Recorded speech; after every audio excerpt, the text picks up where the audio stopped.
Vou falar agora sobre farmacologia. Em farmacologia, tem que saber as doenças ácido-pépticas, que são desbalanços ali na acidez do estômago. Esse desbalanço na acidez do estômago pode causar várias complicações. A mais estudada é a doença do refluxo gastroesofágico, que foi estudada nas aulas. Tudo bem. Primeiro você tem que saber o seguinte: o estômago ele é protegido por uma mucosa, a mucosa gástrica. Se essa mucosa é corroída, a pessoa vai ter úlcera gástrica, gastrite.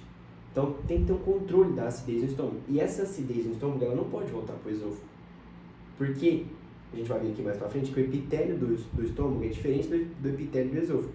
Se essa acidez volta, como são epitélios diferentes, não tem mucosa ali, vai acabar causando inflamação, problemas ali no epitélio do esôfago. E isso vai causar desconforto para o paciente, que vai ser estudado aqui mais na frente. Tudo bem. Existe uma estrutura que é chamada de esfíncter esofágico inferior, que ele está entre o estômago e o esôfago. Ele é como uma válvula que vai proteger que o suco gástrico não volte, saia do estômago e vá para o esôfago. Porque como são estruturas com epitélios diferentes, se esse suco gástrico voltar, que é um suco gástrico ácido devido ao HCl, ele vai acabar corroendo o esôfago, como eu falei. Então esse suco gástrico não pode voltar, senão você vai ter problema. Existe esse esfíncter, que é uma estrutura ali que vai ajudar a isso, para combater esse refluxo. Tudo bem? Então eu vou falar mais pra frente. A mudança do epitélio é chamada de junção gastroesofágica. Então eu tenho o estômago e tenho o esôfago. O estômago tem um epitélio, o esôfago tem outro. A mudança do epitélio para o outro é chamada de junção gastroesofágica. Por quê? Porque o epitélio do estômago é um epitélio cuboide, é mais resistente. E o epitélio do esôfago é um epitélio estratificado pavimentoso. A junção dos dois, junção gastroesofágica. Você tem que saber que são epitélios diferentes, por isso que se o ácido voltar, vai ter complicações. Isso é uma relação com a histologia. Aí você tem que saber os fármacos, que vai cair na prova, obviamente. Primeiro, os antiácidos.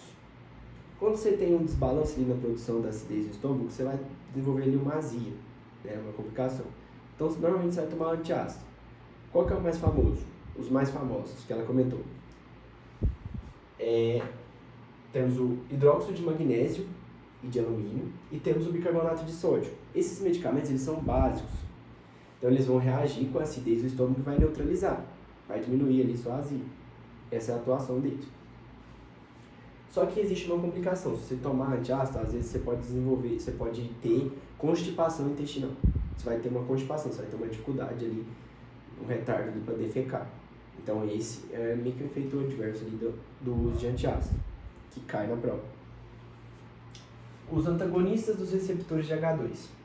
A célula parietal, que está no estômago, é a responsável por produzir e liberar o HCl.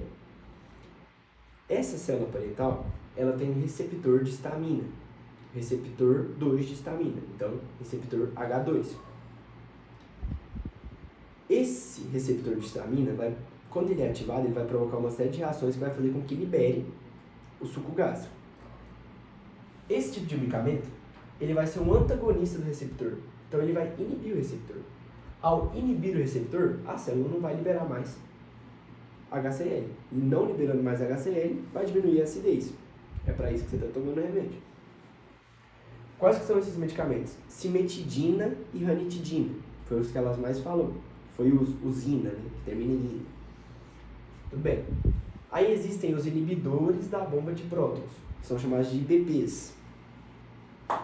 A célula parietal, ela tem na sua membrana a bomba de prótons. O que é essa bomba de prótons? Se a célula produzisse o HCl dentro dela, ela ia corroer ela mesma, porque o HCl é um ácido muito forte. Então Deus fez a bomba de prótons. Então o que acontece? A célula parietal, por meio da bomba de prótons, ela libera H e Cl, separadamente. Eles vão se unir no númen do estômago. Eles não vão se unir na célula. Se eu tomo um medicamento que inibe essa bomba, a célula vai deixar de jogar o H+, e o Cl- para o estômago. Então, a acidez vai diminuir. Simples assim. Quais são esses medicamentos? São os óleos. Eu chamo de OLs, porque é omeprazol, esomeprazol, pantoprazol, OL. Esses medicamentos são tomados em jejum, porque eles dependem ali, tipo, de uma acidez dos canalículos que estão no estômago, então eles são tomados em jejum, eles têm maior eficiência nesse tipo de situação. Existem os medicamentos que estimulam a motilidade gástrica. Aí, você tem que saber que esse tipo de medicamento, ele inibe os receptores de dopamina. Ao inibir os receptores de dopamina, eles aumentam a ação colinérgica.